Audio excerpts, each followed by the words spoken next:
how does one lead a meaningful life? Because ultimately, isn't that what we all want? We want to lead a life so that however we transition, people can say, wow, that was a bright one. That was a bright light.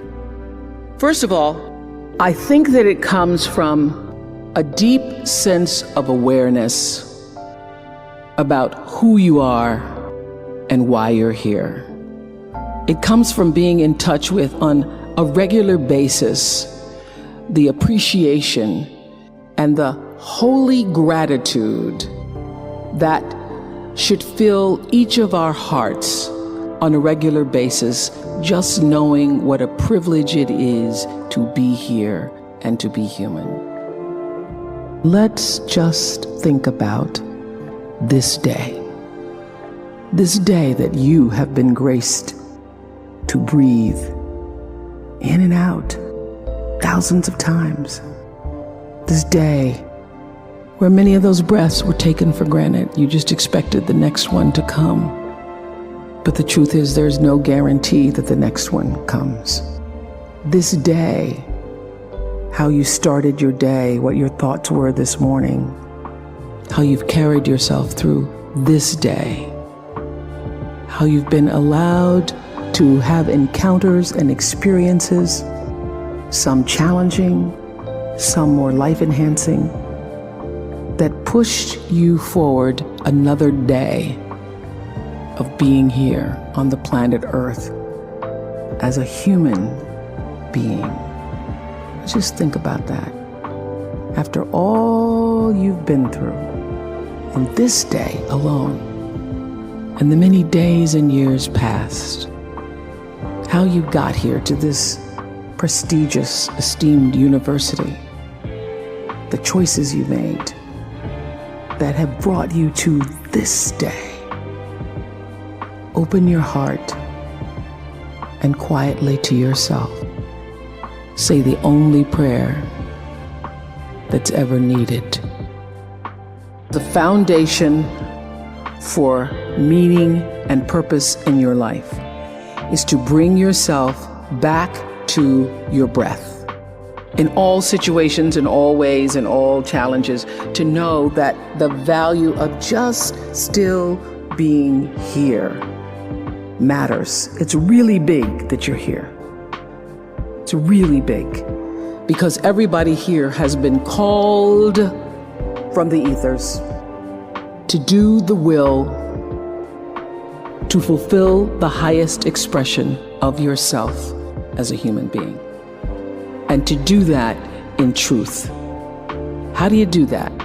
Well, I think you let every step you take move you in the direction of the one thing all religions can agree on, and that is love. In all the conversations I've had with so many people over the years who run the gamut of all kinds of emotions and emotional dysfunctions, I've come to understand that what Marianne Williamson said is true. There's really only two emotions that count, and that's love and that's fear. And in all of your movements through life, you're either moving in the direction of one or the other. In order to have a meaningful life, you have to choose love. And not the schmaltzy-daltzy kind of love, but the kind of love that really counts. The kind of love that when everything else is going wrong and nobody even knows you're choosing it, you choose love. The kind of love that says, I'm here for you no matter what, you choose love. The kind of love that means you make the right decision even when you know the other person is wrong. You choose love because love is not just, it's a verb. And it's everything that represents kindness and grace and harmony and cooperation and reverence for life. So when you choose, you're in a situation where you are mad and you know that they are wrong. If you can go to that space of the breath In God I move and breathe and have my being, and make the choice just to move a little closer in the direction of that which is going to bring you grace, that which is going to honor yourself. And by honoring yourself, you can't help but honor the other person. I have learned to choose love over fear, to choose love and peace rather than choosing to be right. That was a big lesson for me. When you realize that all your name, your form, and everything you see is provisional, two things happen. To some people, they have immediate, what we could only metaphorically call the dark night of the soul. They go into a deep depression because everything they thought was real is no longer real, including their own name, form, body, and mind. Some people get so scared that they have a bad trip. Some people cross that threshold and discover nirvana or enlightenment. And they say, wow, I thought I was squeezed into the volume of a body in the span of a lifetime, but I'm a timeless being that can morph myself into any experience, including the human experience, which is amazing. But the human experience is also that which causes existential depression.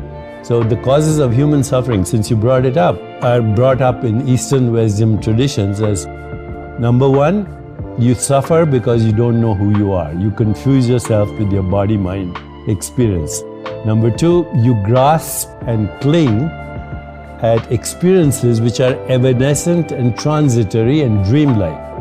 You say, what happened to your childhood? It's over. What happened to yesterday? It's over. What happened to 5 minutes ago? It's over. What happens to these words? By the time you hear them, they don't exist.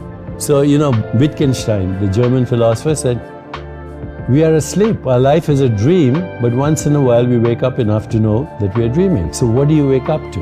When you cross this threshold, you wake up to your true self, which is not body or mind, but the awareness in which that experience is happening. So grasping and clinging at a dream is the second cause of human suffering. The third is being afraid of anything that's unpleasant, pain, abandonment, being treated by someone not respectfully. So that's, there's aversion to certain experiences. Third cause of suffering. Fourth is identifying, which is related to it, with your ego identity. And fifth is the fear of death. Now they're all connected. They're all the same fear. And they are not knowing who you are. This is the biggest question that humans or everybody should be asking. Who am I? What am I? Am I the changing experience of this body, which is a perceptual activity? Am I the experience of the changing mind or the changing personality? Because you don't have the same personality when you were a kid or maybe even 10 years ago. What is it at the basis of this? When you start that reflective self-inquiry, ask yourself, who am I? What do I want? What is my purpose? What am I grateful for? Go into the stillness of meditation, you have what wisdom traditions have called revelation, revealed truth. Now, that sounds very grand. I would say just call it insight. Meditation, mindfulness, awareness of body, awareness of mind, awareness of mental space, awareness of the web of relationship, awareness with that which we call the universe.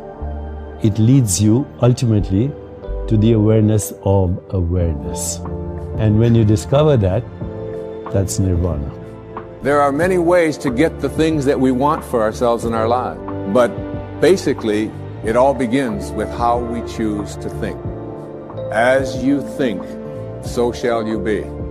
7 little words that I think are perhaps the most important things that we can learn and master in our lives. This old proverb notion that I become what I think about all day long. And once you know that what you think about is what expands, you start getting real careful about what you think about. You don't allow your thoughts to be on anything that you don't want or that you wouldn't want to have manifest or show up for you in your life.